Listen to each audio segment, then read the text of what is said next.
আসসালামু আলাইকুম শিক্ষার্থী বন্ধুরা, একাদশ শ্রেণীতে তোমাদের ভর্তির জন্য যে কলেজটি নির্বাচিত হয়েছে সেই কলেজে তোমরা নিশ্চয়ন করবে কিভাবে এবং তোমার নিশ্চয়নটি হয়েছে কিনা সে বিষয়ে জানাবো আজকে। অর্থাৎ তুমি যদি নিশ্চয়ন সঠিকভাবে করতে না পারো তাহলে কিন্তু তোমার কলেজটি বাতিল হয়ে যাবে এবং তোমাকে পুনরায় আবেদন করতে হবে।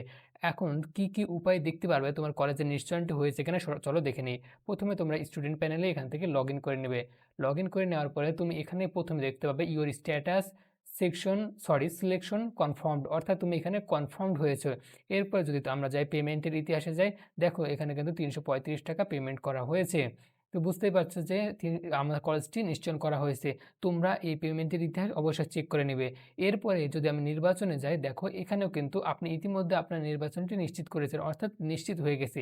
এবং এখানে অনেকেরই একটি প্রশ্ন রয়েছে যে এই যে মাইগ্রেশন অন অফ, এটা রাখলে কোনটা কি পর্যায়ে হবে। তো তুমি যদি প্রথম কলেজে চান্স পেয়ে থাকো তাহলে অন করার কোনো দরকার নেই, আর এটা অটোমেটিকলি হ্যাঁ থাকে বা অন থাকে।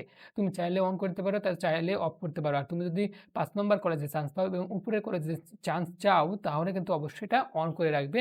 অতএব তোমাদের কলেজ নিশ্চয়নটি হয়েছে কিনা সেটা অবশ্যই চেক করে নিবে।